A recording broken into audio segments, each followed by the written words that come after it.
তাড়াতাড়ি বাসায় যেতে হবে। হ্যাঁ, আল্লাহু আল্লাহু আল্লাহু আল্লাহু। আপনি এই জঙ্গলে বসে কি করতেছেন? গত 5 বছর থেকে আমি এখানে বসে ইবাদত করতেছি।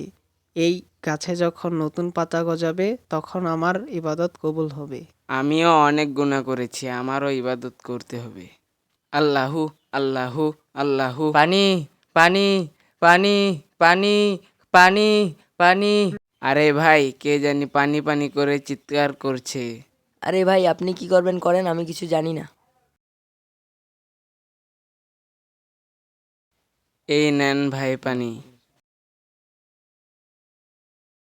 আল্লাহ আপনার দোয়া কবুল করুক। আমিন। হ্যাঁ ভাই, আমার গাছে তো নতুন পাতা গজিয়ে গেছে।